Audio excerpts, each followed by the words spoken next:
In today's video, I'm going to teach you how to add terms and conditions in Shopify. Having clear terms and conditions is important for any online store. It sets expectations with your customers, protects your business, and can help you handle issues like refunds, shipping, and disputes more confidently. I'll walk you through exactly where to find this in your Shopify admin and how to set it up using Shopify's built-in tools. First, log into your Shopify admin dashboard. Once you're on the main admin page, look down to the lower left corner of the screen. Here, you'll see an option called Settings. Go ahead and click on Settings. This opens a new page with a list of different configuration options for your store. On the left-hand sidebar inside Settings, look for the option called Policies. Click on Policies. This is where Shopify keeps all your store's legal and informational documents, such as refund policies, privacy policy, and of course, your terms and conditions. Inside the policy section, find the area labeled Terms of Service. Click on that. When you do, a pop-up window will appear. This is where you'll add or edit your store's terms and conditions. You have two choices here. You can start from scratch and type out your own terms if you already have them prepared. Or, to make things much easier, you can use Shopify's built-in template.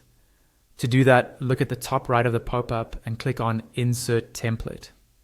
Shopify will automatically generate a structured terms and conditions document for you. Once the template is inserted, you'll see it includes an overview and a series of numbered sections.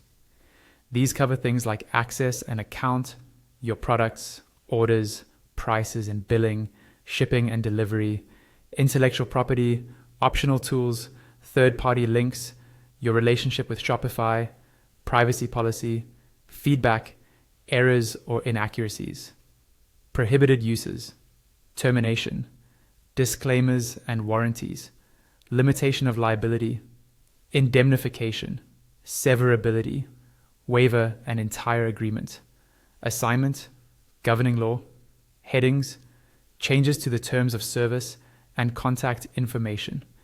Take your time to read through each section carefully. Update the wording to match how your business actually operates. For example, you might adjust details about shipping times, refunds, or contact methods. You can add, edit, or remove parts of the template so it accurately reflects your store's policies. When you're happy with the content, scroll down to the bottom right of the pop-up and click Publish. Shopify will save your terms and conditions and connect them to your store, usually appearing in your footer or checkout, depending on your theme and settings. And that's all you need to add terms and conditions in Shopify.